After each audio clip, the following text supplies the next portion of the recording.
Hey guys, welcome back to Corky Gachas, and in this video we're going to touch on some exciting news that is going to come in the month of February in Eversoul, and I'm also going to give my opinion on some of these events and some of this updates, right, whether it's really progressing Eversoul towards the right direction. So without further ado, let's touch on this news. You can see right now on my screen I have the website that the news is being released. There is another patch update or patch news, right, whereby it's for the February 2nd update and for the February 9th update itself, but that one I think a lot of people touch on it, and here there is something that people haven't been exposed to, I think, in that other piece of news. So let's take a look at it. So first things first, you can see that okay, Memphi is reporting in, giving us some news. Is it Memphi? I'm no idea, but yeah, it's Memphi in a different costume. So first things first, we can see this is the February calendar for the events or the updates that are going to come in February itself. So right now we are currently in this first week one, in the middle of week one and week two, right? So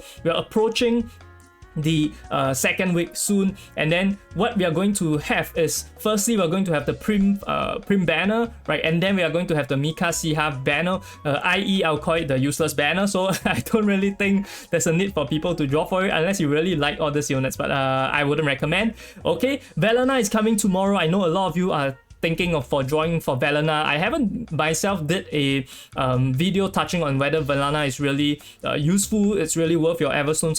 I would do it, and I'm thinking of a new format to do it, so it's taking a bit longer.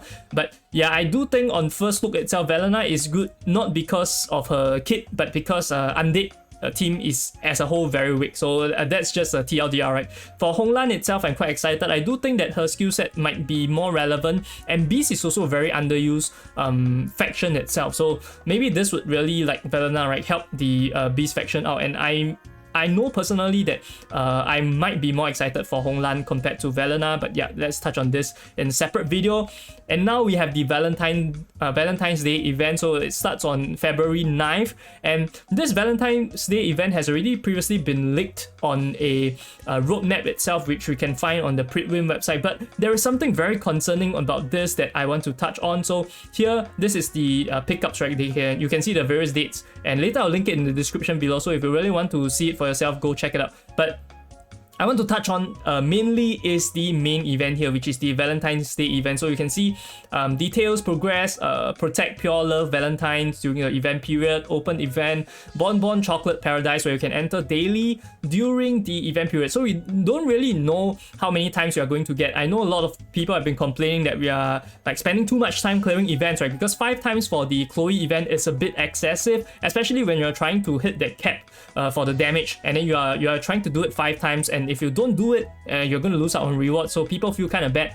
I think they have learned from their mistakes. I believe Kakao Games is going to either make it a daily, or they will introduce a sweep, a sweep function for people. It's a quality of life function. So if you get the first time, you get a high score, then you can just sweep, taking the first, the highest record or highest score that you have, right? And then you can easily clear the other tries for the events. Or if you are really hardcore, you can keep trying to break your own high score that in that sense, right? So it caters to both sides of the crowd itself, so people wouldn't be that angry, and the people that don't really have time wouldn't be that shafted, right? So next is also the Bonbon Chocolate Paradise. Okay, so this is the event itself. So this event previously leaked is dual gates, right? And in fact, when it comes out with this information, this update, this news itself, right, you can see that this is truly a dual gates event, whereby you're going to have different levels, and based on which level that you clear, so 7 levels, right? If you clear the 7th level, the highest level, you are going to get the most rewards. But one thing I'm not sure is whether these stages are going to be static teams, or they are going to change accordingly, and whether they are going to have different clauses like the dual gates, right? So we had yet to see. We need to see subsequently when they release more information, then we would know. But I do have a lot of tips with regards to stages like this. So do watch out for the video that I'm going to release once the event comes out, right? You are going to benefit a lot from it, I believe. So one thing that I can note is that this would mean that basically you need 10 units, right? And I feel that they are not going to allow you to use the hired units for 5 times again. I do believe that's a bug, and they did point out in somewhere, right, that this is a bug. So it's not intended for people to be able to use hired units 5 times during the event stages. So yeah, do have to prepare it for 2 strong teams so that you can clear the highest difficulty to get the most rewards. And next, we are going to see that join the event and obtain Love Potion to buy Rebecca and Jacqueline costumes. And if you want to see how the costumes look like on Pritwin website, we already have a sneak peek, right? So they look like this. It's pretty decent. I think I'm definitely going to pick up the costumes for Jacqueline. I'm not sure if I'm a fan of Rebecca and like fan enough to buy her costume, but something that I'm quite like worried about is that there is no mention of you being able to buy duplicates of Jacqueline as well as Rebecca, which might be like a point of outrage for some people. I do think that a lot of people are going into this event expecting it to follow the format of the Chloe event, whereby you're able to obtain Chloe and also obtain Naya, right? If Kakao Games do not let people buy the Jacqueline as well as Rebecca dupes, I do think we would see a huge community outrage in that sense, right? So we shall watch and see, but I'm quite skeptical that they would add it because even in the Pritwin's website's leak itself, right, they did not mention anything about having to buy the duplicates. While in the Chloe event, you can see under the leak, they say that you are able to buy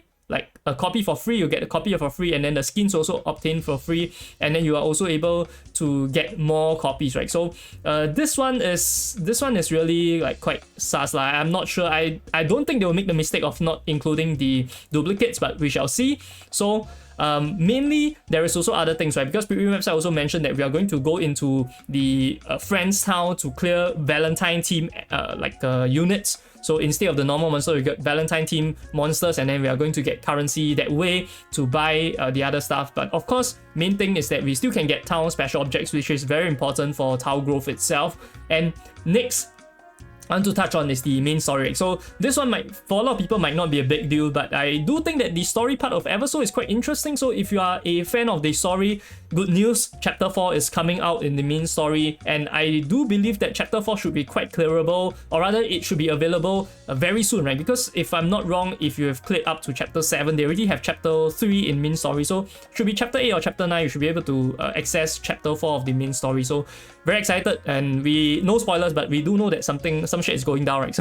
So yeah, next we have is the 3 events, right? So the reward buff event, let me take a look at this. Yeah, we just refer to here, it's easier. So right now we are having the part-time drop double rewards, and then subsequently we will have the arena double rewards as well as the dimensional labyrinth double rewards. So arena double rewards is much needed, but I'm not sure if it's going to make a big difference, because the arena currently, the arena rewards and the arena shop is really optimized quite badly. I'm not sure if the champions arena is going to use the same currency. It might not, to be honest. So I'm not sure even with this double rewards it's enough. I think it's optimized very poorly. People are complaining that you can't get Ayame very easily, but who knows, right? They might do something to help elevate that situation. Most importantly, we are going to get dimensional labyrinth double rewards. This is very important. Dimensional labyrinth rewards, and if you see for the period of the event itself, right, at least you are going to get like 5, 6, 7, at least 7, 8 resets, right? So each reset usually you get like 4k plus, if I'm not wrong. So that effectively means that you're going to get around 30k if you maximize all your rewards. So that is a big part, right? Half of Adrian, you can't complain. So this is really good. And judging from the schedule itself, we can also expect that in future the events are going to keep chaining each other, right? So the next one, who knows what it's going to be? Maybe it's part-time job events, double rewards again, maybe it's something else, but we do know that they are going to like go through a cycle to keep on chaining this event, hopefully, and that's going to be good news for the game itself. Now, also just to cover some of the quality of life changes that are going to come to the game on February 9th patch itself. So there's a lot of quality of life changes. There is also like the bug changes, but I just want to touch on 2 main things. And first thing is the retry button. I think this is much needed. So if you are playing the game, you should know that oftentimes RNG is a huge factor when progressing in the battlefront, and sometimes you know that you have already lost because your key units, your DPS have already died. So you want to retry, you have to retreat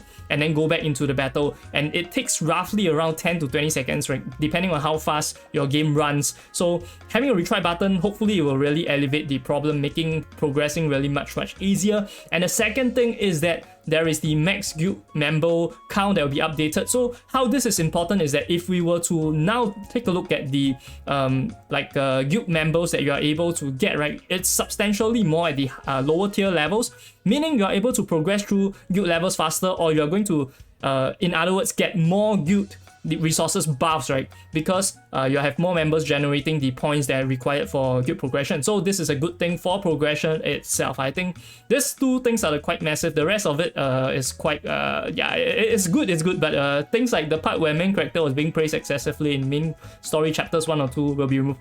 This I didn't notice it well, but at this point this might as well be a meme. And that's all the news we have at the moment for exciting stuff that is coming to Eversoul. Also, since we have mentioned about the 2x Labyrinth event, if you're a beginner, you definitely want to check out this video over here to see how you can maximize your Labyrinth rewards in time for the Dimensional Labyrinth 2x event, so you don't miss out any of these precious tokens, and so that you can get your Adrian as soon as possible. I'll see you guys over there. This is Cocky Gachas, signing off.